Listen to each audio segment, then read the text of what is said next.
Cinquième langue la plus parlée au monde, après le mandarin, l'anglais, l'espagnol et l'arabe. Le français est une langue parlée par 321 millions de personnes de par le monde entier, et ceci dans 54 pays. Ils sont 29 pays à l'adopter comme langue officielle, y compris le Bénin. Une langue sans doute importante au Bénin. C'est une langue qui est très importante parce que c'est la langue officielle.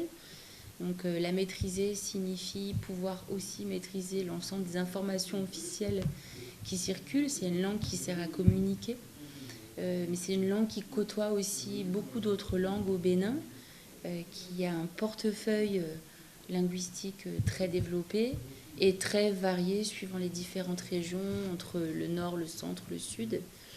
Donc c'est une langue qui s'insère dans les usages des Béninois, au même titre que d'autres langues qui peuvent avoir des fonctions différentes.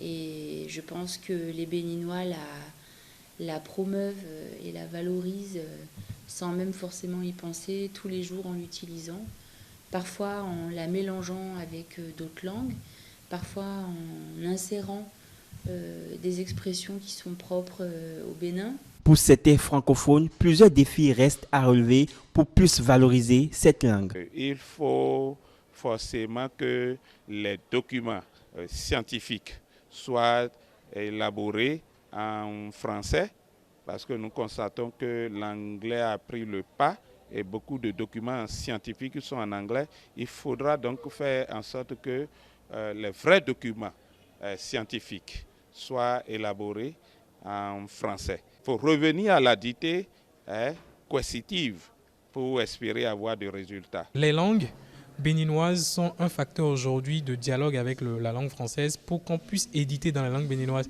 Et quand on veut éditer dans la langue béninoise, il y a des formats qu'il faut oser. C'est par exemple le format audio des livres. Faisons la traduction des livres en format audio dans les langues béninoises. Il y a un autre public qu'on peut conquérir en fait. Ça doit dépendre du domaine de chacun.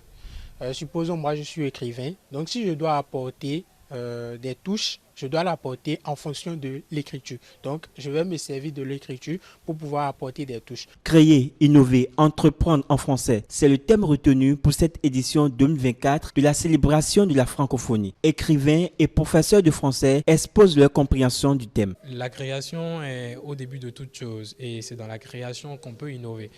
Même si la roue, on ne la réinvente plus, il faut s'inspirer des autres créations pour pouvoir apporter une touche nouvelle. Et il ne faudrait pas que cette création ou cette innovation dorme dans les tiroirs personnels. Entreprendre vient enfin, parce que ça a un double volet. Entreprendre, c'est oser, c'est aller vers d'autres chantiers, d'autres sentiers battus, et aussi c'est gagner. En fait, tirer profit de ce qu'on entreprend, c'est le volet économique. On ne peut qu'innover, créer à travers une langue. Donc, pour les pays qui ont pour la langue française, langue de travail, langue officielle, tout ce qui doit être créé, tout ce qui doit être innové sera dans cette langue-là. Essayez de prendre le français comme un point focal pour pouvoir apporter de nouvelles choses dans le développement de ces pays-là qui ont le français comme dénominateur commun. Rappelons que la francophonie a été créée le 20 mars 1970 pour la promotion de la langue française entre les pays membres.